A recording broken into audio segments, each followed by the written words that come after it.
आज हम लोग एसिड, बेस और साल्ट अर्थात अम्ल, क्षार और लवण के बारे में पढ़ेंगे। On the basis of chemical property, substances divided into 3 category. किसी रासायनिक पदार्थों को उसके रासायनिक गुणों के आधार पर 3 भागों में बांटा गया, अम्ल, क्षार और लवण। तो पहले हम लोग अम्ल देखेंगे कि अम्ल क्या है।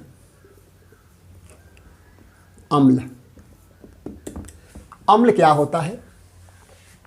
प्रारंभ में अम्ल को स्वाद और लिटमस पेपर से टेस्ट किया जाता था। अम्ल वे होते हैं जो स्वाद में खट्टे होते हैं, तो जो स्वाद में खट्टे होते थे उसे अम्ल कहा गया। और अम्ल वे होते हैं जो नीले लिटमस को लाल कर देते हैं। ये अम्ल जो होते हैं नीले लिटमस को लाल कर देते हैं। और जो मिनरल से प्राप्त होते हैं जो एसिड, वह बहुत प्रबल होते हैं। और जो एनिमल्स और पौधों से प्राप्त होते हैं थोड़ा सा उनकी तुलना में ये वीक होते हैं। तो अम्ल के बारे में हम ये जानते हैं कि अम्ल वे होते हैं जो स्वाद में खट्टे होते हैं तथा नीले लिटमस को लाल कर देते हैं। लेकिन आर्हेनियस एक वैज्ञानिक था। आर्हेनियस ने बताया था कि यदि अम्ल को जल में घोला जाता है तो ये जल में वियोजित हो जाते हैं और धन आयन देते हैं, और धन के अतिरिक्त कोई अन्य आयन नहीं देते हैं, अम्ल कहलाते हैं। जैसे EHCl एक अम्ल है और इसे जल में घोलने पर यह H+ और Cl- आयन में क्या है, टूट जाते हैं, और इसके अतिरिक्त कोई अन्य आयन नहीं देते हैं। साथ साथ जो AH आयन होते हैं ये छोटे होते हैं और उच्च आवेश डेंसिटी होती है, जिसके कारण क्या होती है कि ये जल से संयोजित होकर ये हाइड्रोनियम आयन देते हैं। तो जिनमें यह गुण पाया जाता है वह अम्ल है।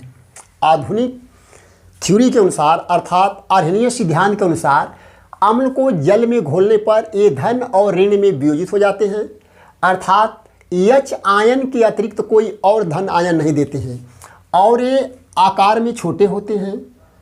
H आयन का जो आवेश घनत्व होता है अधिक होता है, जिसके कारण ये जल से क्रिया करके हाइड्रोनियम आयन बना लेते हैं, अम्ल कहलाते हैं। और इसके बाद हम देखेंगे कि अम्लों के प्रकार। अम्ल कितने प्रकार हैं उसको देखा जाएगा। तो अम्लों के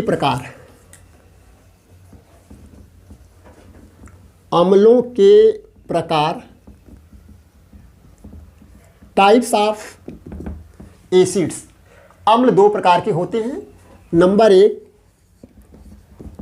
प्रबल अम्ल, स्ट्रांग एसिड।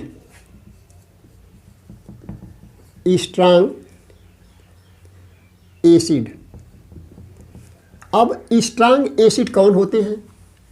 यदि अम्ल को जल में वियोजित किया जाता है, अर्थात यदि जल में डाला जाता है तो अम्ल पूर्ण रूप से वियोजित हो जाते हैं। पूर्ण रूप से क्या है, वह आयनों में टूट जाते हैं। अर्थात जैसे EHCl, यदि EHCl को जल में डाला जाता है तो EHCl जो होता है पूर्ण रूप से धन आयन और ऋण आयन में क्या होता है, टूट जाता है। इसका शेष मात्रा जल में नहीं बचता है। इसी प्रकार EH2SO4 अम्लों का राजा कहा जाता है। यदि इसे जल में डाला जाता है तो EH2SO4 यह जल में पूर्ण रूप से वियोजित हो जाता है। तो इस प्रकार हम कह सकते हैं कि प्रबल अम्ल वे होते हैं जो जल में पूर्ण रूप से वियोजित हो जाते हैं। और नंबर 2 दुर्बल अम्ल होते हैं। दुर्बल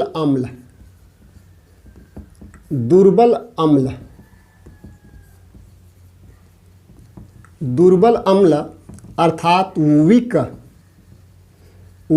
एसिड। अब वीक एसिड कौन होते हैं?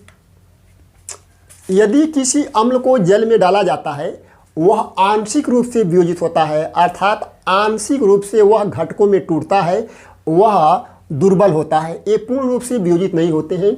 पार्शियली आयोनाइड, यदि कंप्लीटली आयोडाइड होता है तो उसे हम प्रबल अम्ल कहते हैं। और यदि वह आंशिक रूप से वियोजित होता है अर्थात उसकी कुछ ही मात्रा जल में वियोजित हो जाती है और शेष वियोजित नहीं होती है, उसे दुर्बल अम्ल कहते हैं। जैसे एस्टिक एसिड, जिसे एस्टिक एसिड कहते हैं, यह सिरका में पाया जाता है। यह पूर्ण रूप से वियोजित नहीं होता है, पूर्ण रूप से वियोजित नहीं होता है, कुछ ही मात्रा इसकी क्या होती है, वियोजित होती है। तो हम कह सकते हैं कि यह दुर्बल अम्ल है। फार्मिक एसिड, फार्मिक एसिड को भी यदि हम क्या है जल में डालते हैं तो फार्मिक एसिड क्या है, वह पूर्ण रूप से वियोजित नहीं होती है। जैसे HCOOH, यदि इसको जल में डाला जाए तो यह आंशिक रूप से ही क्या होती है, वियोजित होती है। तो जो अम्ल होते हैं वह अम्ल फलों में पाए जाते हैं। जैसे एस्टिक एसिड जो होता है वह तो सिरका में पाया जाता है। साइट्रिक एसिड नींबू और संतरा में पाया जाता है।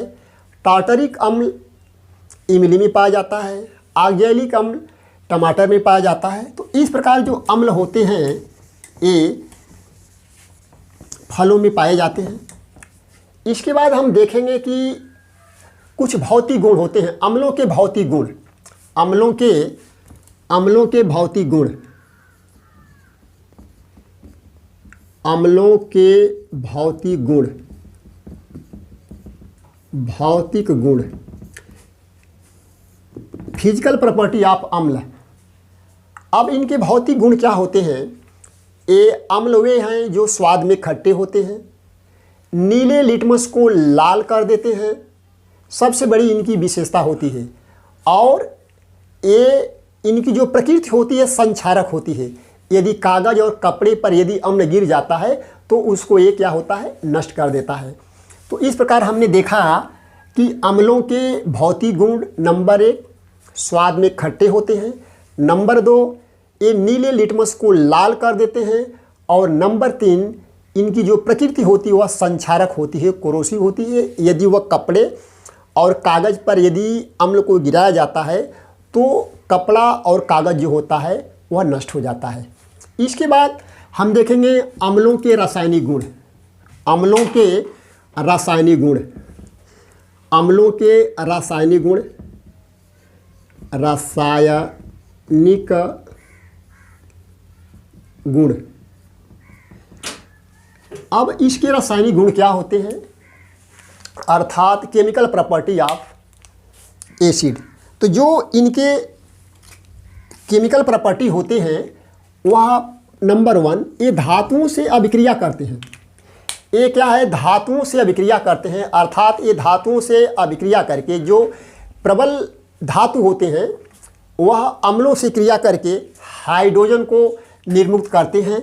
जैसे हम कह सकते हैं कि Fe ये क्या है, यदि EiCl से क्रिया करेगा, यदि FeCl से क्रिया करता है तो बनाता है FeCl2 और प्लस हाइड्रोजन। तो ये क्या है, यह हाइड्रोजन को मुक्त करता है। अर्थात कोई सक्रिय धातु अम्ल से क्रिया करता है तो हाइड्रोजन मुक्त होते हैं। जैसे जिंक, यदि जिंक की अभिक्रिया सल्फ्यूरिक अम्ल से होती है तो सल्फ्यूरिक अम्ल से जो जिंक होता है हाइड्रोजन को विस्थापित कर देता है, क्योंकि हाइड्रोजन जो होता है विद्युत रासायनिक श्रेणी में हाइड्रोजन से ऊपर होता है। तो जो विद्युत रासायनिक श्रेणी में हाइड्रोजन से ऊपर होता है वह हाइड्रोजन को विस्थापित कर देता है। तो जिंक जो क्या करता है कि हाइड्रोजन को विस्थापित करता है और इसके स्थान पर जिंक सल्फेट और साथ साथ हाइड्रोजन गैस मुक्त होती है। ले लिया जाए मैग्नीशियम को, यदि मैग्नीशियम की क्रिया H2SO4 से होती है तो बनता है मैग्नीशियम सल्फेट और प्लस H2 अर्थात H2 गैस। ये जली विलयन है, ये सल्फ्यूरिक अम्ल जली विलयन है। तो हम लोगों ने देखा कि यदि प्रबल या सक्रिय क्षार धातुओं की अभिक्रिया यदि अम्लों से होती है तो ये सक्रिय क्षार धातु अम्ल से हाइड्रोजन को क्या है, विस्थापित कर देते हैं। इस प्रकार सक्रिय जो धातु होते हैं अम्लों से क्रिया करते हैं और आगे देखेंगे हम धातु कार्बोनेट। धातु कार्बोनेट, धातु कार्बोनेट और धातु हाइड्रोजन, धातु हाइड्रोजन कार्बोनेट से अभिक्रिया। तो धातु कार्बोनेट और धातु हाइड्रोजन कार्बोनेट से अभिक्रिया, जैसे कैल्शियम कार्बोनेट है। यदि कैल्शियम कार्बोनेट की अभिक्रिया क्या होती है, HCl से होती है। यदि धातु कार्बोनेट की अभिक्रिया HCl से होती है तो कार्बन डाइऑक्साइड गैस निर्मुक्त होती है, जैसे कैल्शियम क्लोराइड। एक कैल्शियम क्लोराइड अर्थात कैल्शियम क्लोराइड और प्लस H2O और कार्बन डाइऑक्साइड गैस निर्मुक्त होती है। तो हमने देखा कि यदि धातु कार्बोनेट की अभिक्रिया अम्ल से होती है तो कार्बन डाइऑक्साइड गैस निकलती है, और इसके साथ साथ यदि यही कैल्शियम बाइकार्बोनेट या इसे हम कैल्शियम हाइड्रोजन कार्बोनेट कहते हैं या धातु हाइड्रोजन कार्बोनेट, और इसकी अभिक्रिया यदि HCl से कराया जाए या H2SO कराया जाए तो HCl या H2SO4 या किसी अम्ल से कराया जाता है तो कार्बन डाइऑक्साइड गैस निर्मुक्त होती है। जैसे कैल्शियम बाइकार्बोनेट की अभिक्रिया HCl से होती है तो बनेगा कैल्शियम क्लोराइड बनता है, H2O बनता है और कार्बन डाइऑक्साइड गैस निर्मुक्त होती है। कार्बन डाइऑक्साइड गैस निर्मुक्त होती है।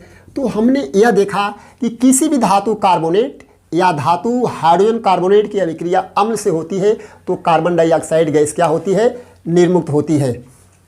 इसके बाद धातु ऑक्साइड से पढ़ा जाएगा कि धातु ऑक्साइड से कौन सी क्रिया होती हैं। धातु ऑक्साइडों से अभिक्रिया, धातु ऑक्साइडों से क्रिया अर्थात रिएक्शन विद मेटल ऑक्साइड, जैसे कैल्शियम ऑक्साइड और मैग्नीशियम ऑक्साइड।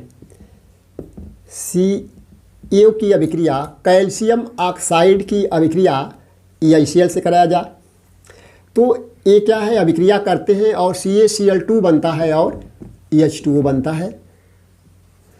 यदि MgO से कराया जा तो MgCl2 और प्लस H2O बनता है। तो इस प्रकार हमने देखा कि यदि क्या है, धातु ऑक्साइड से यदि HCl की क्रिया होती है तो कैल्शियम क्लोराइड और H2O बनता है, MgCl2 और H2O बनता है।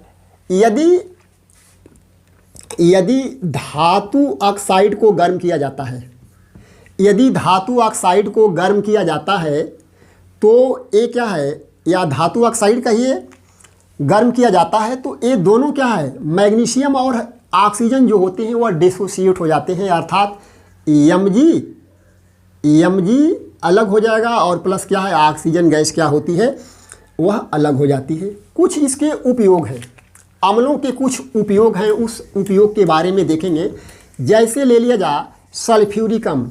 सल्फ्यूरिक अम्ल का प्रयोग लेड बैटरी में और इसके साथ साथ क्या होता है, पेट्रोलियम उद्योग में, प्लास्टिक में, रेशा में तथा उर्वरक में किया जाता है। इसके साथ साथ HNO3 नाइट्रिक अम्ल का प्रयोग विस्फोटक के रूप में किया जाता है।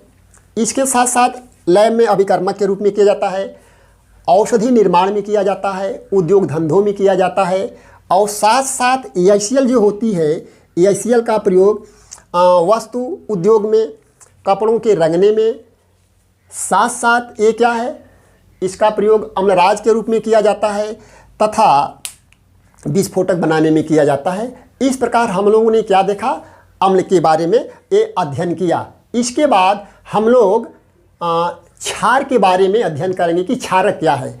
तो हम लोग क्षारक के बारे में अध्ययन करेंगे। क्षारक क्या है, क्षारक, क्षारक बेसेस। अब बेस क्या है, बेस क्या है, इसको जानने के लिए हम ये जाने कि प्रारंभ में ये कहा गया कि बेस क्या होता है। बेस को जानने से पहले हम जाने कि स्वाद के आधार पर ये स्वाद में तीखे और कड़वे होते हैं। लाल लिटमस को नीले कर देते हैं। तो क्षारक वे पदार्थ होते हैं जो स्वाद में कड़वे होते हैं और लाल लिटमस को नीले कर देते हैं। इसके साथ साथ हम ये कह सकते हैं कि सर्वप्रथम आर्हेनियस ने ये बताया था कि यदि इन्हें जल में वियोजित किया जाता है, यदि क्षार को जल में वियोजित किया जाता है तो ये हाइड्रॉक्सिल आयन देते हैं। अर्थात जैसे NaOH ये क्षार है, इसे जल में डाला जाता है तो Na+ और OH-, अर्थात कह सकते हैं कि आर्हेनियस सिद्धांत के अनुसार यदि क्षार को जल में डाला जाता है तो यह आयनों में धन आयन और ऋण आयन में वियोजित हो जाते हैं और इसमें हाइड्रॉक्सिल अर्थात OH आयन बनता है और OH आयन के अतिरिक्त कोई अन्य आयन नहीं बनते हैं। मने क्षारक वे पदार्थ होते हैं जो स्वाद में कड़वे और लाल लिटमस को नीले कर देते हैं। इन्हें यदि जल में डाला जाता है तो ये क्या है, वियोजित हो जाते हैं और हाइड्रॉक्साइड माने OH आयन के अतिरिक्त अन्य कोई आयन नहीं देते हैं।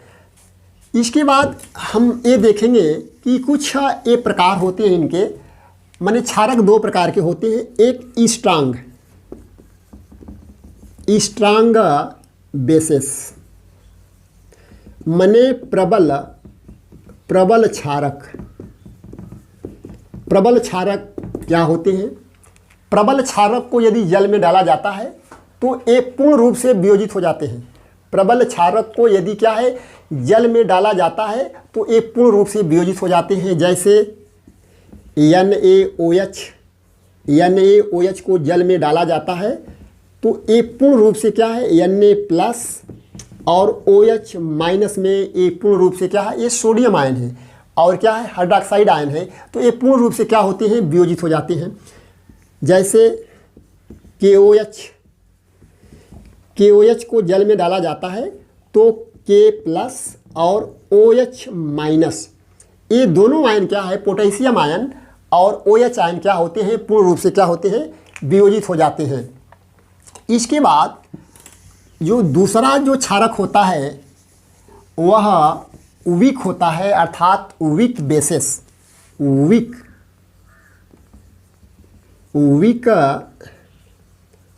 बेसिस। अब ये दुर्बल क्षारक। अब दुर्बल क्षारक कौन है, दुर्बल क्षारक वे होते हैं जिन्हें जल में डालने पर आंशिक रूप से आयोनाइड होते हैं, अर्थात ये पूर्ण रूप से वियोजित नहीं होते हैं। यदि दुर्बल अम्लों को यदि जल में डाला जाता है तो ये पूर्ण रूप से क्या होते हैं, वियोजित नहीं होते हैं, वह आंशिक रूप से वियोजित होते हैं। जैसे NH4 OH और AlOH थ्रायस, ये दुर्बल, ये क्या हैं, ये बेस हैं, क्षार हैं। ये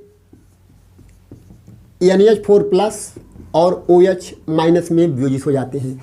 यदि अमोनियम हाइड्रॉक्साइड को जल में डाला जाता है तो अमोनियम+ और OH- में क्या है, यह आंशिक रूप से क्या होते हैं, ये अपघटित होते हैं, आयोनाइड होते हैं, आयनित होते हैं। ये पूर्ण रूप से जल में क्या होते हैं, NH4+ और OH- में टूटते नहीं हैं।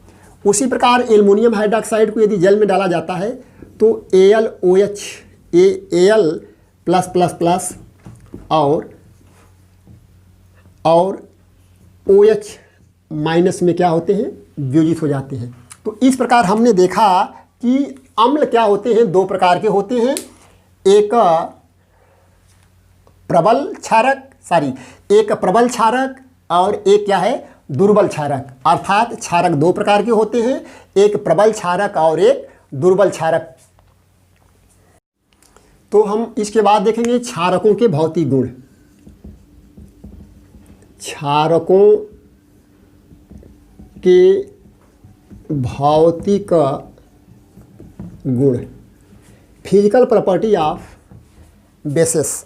अब क्षारक वे होते हैं जो स्वाद में कड़वे और तीखे होते हैं, लाल लिटमस को नीले कर देते हैं, और साबुन के समान क्या होते हैं, मुलायम होते हैं, और ये प्राकृतिक संक्षारक हैं लेकिन अम्ल से कम होते हैं। थोड़ा सा कुछ ये जान लेना है कि वास्तव में जो क्षारक होते हैं, यदि क्षारक का जल में पूर्ण रूप से विलय हो जाते हैं, यदि क्षारक जल में पूर्ण रूप से विलय हो जाते हैं उसे हम क्षार कहते हैं। और कुछ क्षारक जो होते हैं वह जल में पूर्ण रूप से विलय नहीं होते हैं, वह क्षारक ही होते हैं। तो हम कह सकते हैं कि सभी क्षार क्षारक होते हैं लेकिन सभी क्षारक क्षार नहीं होते हैं। सभी क्षारक क्षार नहीं होते हैं, क्योंकि जो जल में पूर्ण रूप से विलय होता है वही क्षार है, और जो पूर्ण रूप से विलय नहीं होता है वह क्षार नहीं होता है। इसलिए सभी क्षार क्षारक होते हैं और सभी क्षारक क्षार नहीं होते हैं। इसके बाद हम पढ़ेंगे क्षारकों के रासायनिक गुण, केमिकल प्रॉपर्टी ऑफ बेसेस।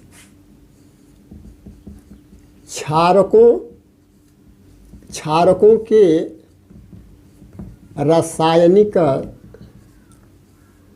रासायनिक गुण, केमिकल प्रॉपर्टी ऑफ बेसेस।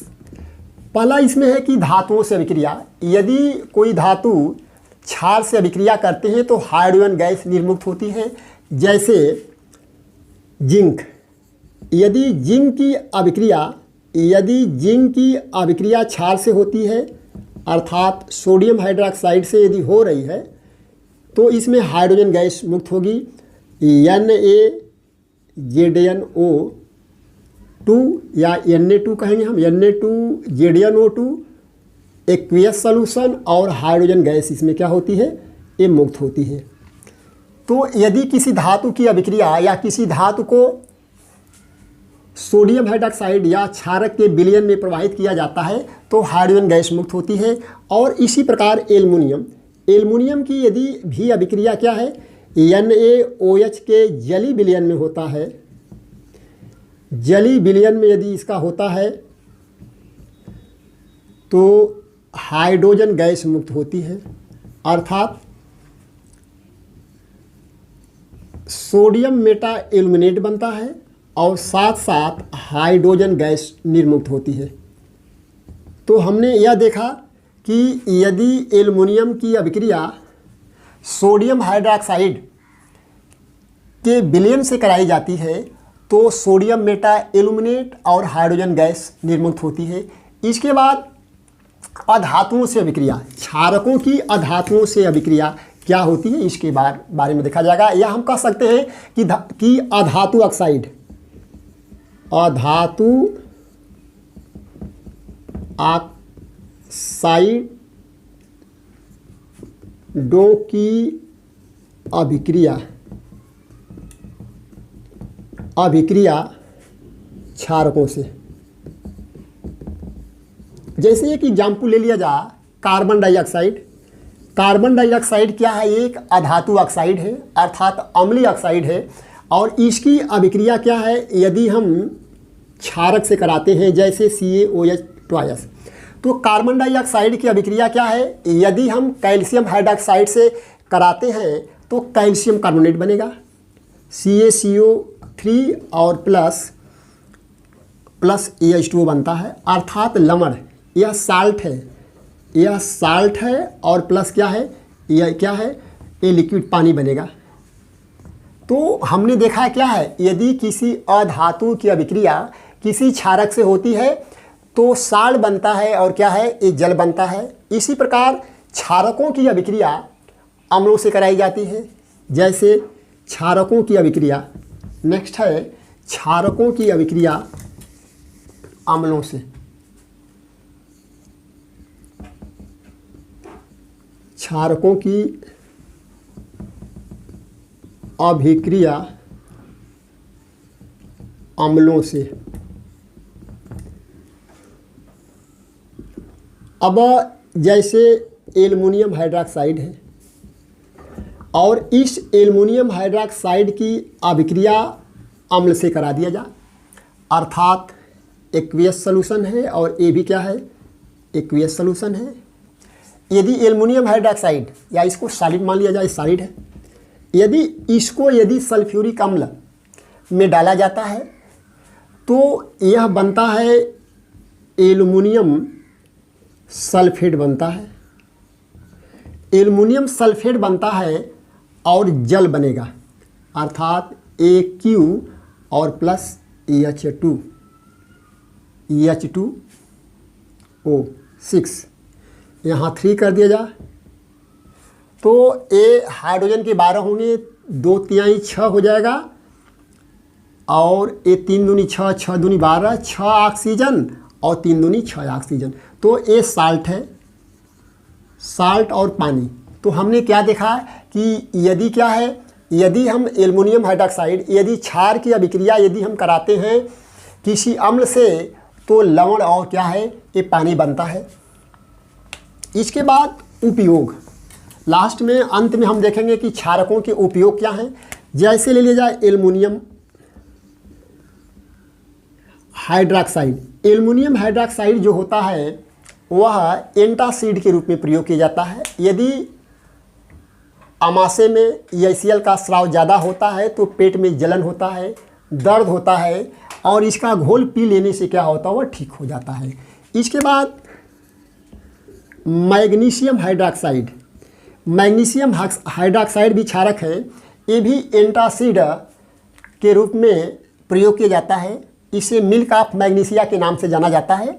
यह दोनों एंटासिड के रूप में प्रयोग किए जाते हैं। यदि जल माने शरीर के अंदर, पेट के अंदर जो ECl स्रावित होता है उसकी मात्रा यदि ज़्यादा हो जाती है तो पेट में जलन और दर्द होता है। इन एंटासिड को जल में घोलकर यदि पी लिया जाता है तो उस एसिड को क्या करते हैं, ये न्यूट्रल कर देते हैं। इसी प्रकार क्या है, NH4OH है, अमोनियम हाइड्रॉक्साइड है। इसका प्रयोग प्रयोगशाला में अभिकर्मक के रूप में, क्लीनिंग एजेंट के रूप में किया जाता है, सफाई के रूप में ये किया जाता है। इसके साथ साथ सोडियम हाइड्रॉक्साइड जो बहुत ही इम्पॉर्टेंट होता है, NaOH, इसका प्रयोग धावन सोडा में, बेकिंग सोडा में ये किया जाता है। और साथ साथ क्या होता है कि नमक में भी यह क्या सोडियम होता है। और लास्ट में क्या है, कैल्शियम हाइड्रॉक्साइड। कैल्शियम हाइड्रॉक्साइड का जो उपयोग होता है ब्लीचिंग पाउडर में बनाने में किया जाता है। और ये क्या होता है, यह घरों की पोताई में किया जाता है। तो इस प्रकार हम लोगों ने क्या है, क्षारक के बारे में क्या है, ये अध्ययन किया। तो लवण देखा जाएगा, लवण अर्थात साल्ट। लवण क्या है, यदि अम्ल और क्षार को मिलाया जाता है तो ये उदासीनीकरण क्रिया होती है, ये क्रिया न्यूट्रल हो जाती है और लवण और पानी बनता है। जैसे NaOH और प्लस ECl, ये बेस है, अर्थात इसको हम क्षार कहेंगे, और यह अम्ल है, एसिड है। तो ये अम्ल और क्षार यदि इनको मिलाया जाता है, तो अम्ल और क्षार को मिलाया जाता है तो इसमें बनेगा नमक, NaCl और प्लस क्या है, EH2O बनता है। तो हम लोगों ने क्या देखा कि जब अम्ल की अभिक्रिया क्षार से होती है तो ये क्या है, दोनों न्यूट्रल हो जाते हैं, उदासीनीकरण ऊष्मा कहलाती है, और नमक और ये क्षार बनते हैं। जो क्षार का जो उपयोग होता है वह भोजन के रूप में किया जाता है, परिरक्षण में किया जाता है। कोई पदार्थ यदि हम क्या है, अचार या अन्य पदार्थ को रखते हैं तो उसमें नमक का प्रयोग किया जाता है। और साथ साथ ये कह सकते हैं कि जो लवण होते हैं बहुत ही इंपॉर्टेंट होते हैं। वैसे लवण कई प्रकार के होते हैं, प्रबल अम्ल और प्रबल क्षार। जैसे ये क्या, प्रबल क्षार और प्रबल अम्ल के ये लवण होते हैं। कुछ लवण ऐसे होते हैं, माने प्रबल अम्ल, प्रबल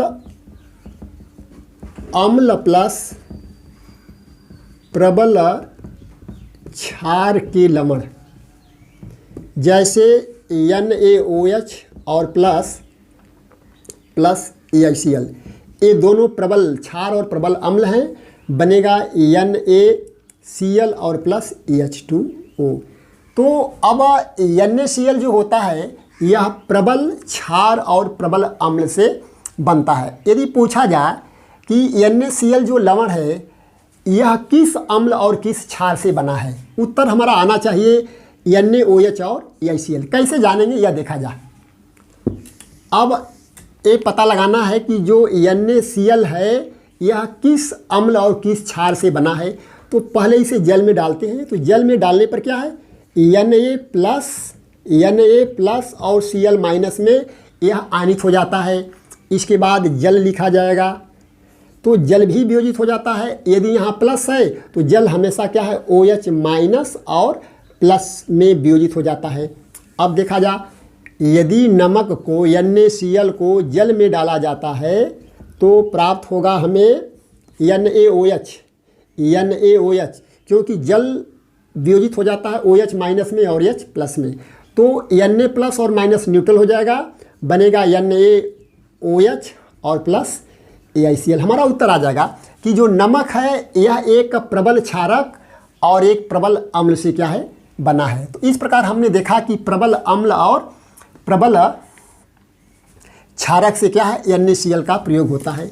NaCl जो होता है जो साधारण नमक होता है जो भोजन के रूप में प्रयोग करते हैं, इसका उपयोग जो परिरक्षण में किया जाता है। कुछ ऐसे देश हैं जहाँ क्या है बर्फबारी होती है तो इसकी क्या है बौछारें की जाती हैं। बौछारें करने से क्या होता है, जो नमक होता है वह बर्फ़ को अर्थात बर्फ़ को घोल देता है और उसके हिमांक को क्या करता है वह कम करता है, जिससे वह क्या होता है वह अर्थात हिमांक को कम कर देता है, वह जमता नहीं है। इसलिए क्या है उन देशों में भी क्या है इस नमक के घोल का छिड़काव किया जाता है जिससे सड़कें साफ़ हो जाती हैं। इस प्रकार हम लोगों ने अम्ल, क्षार और लवण के बारे में अध्ययन किया।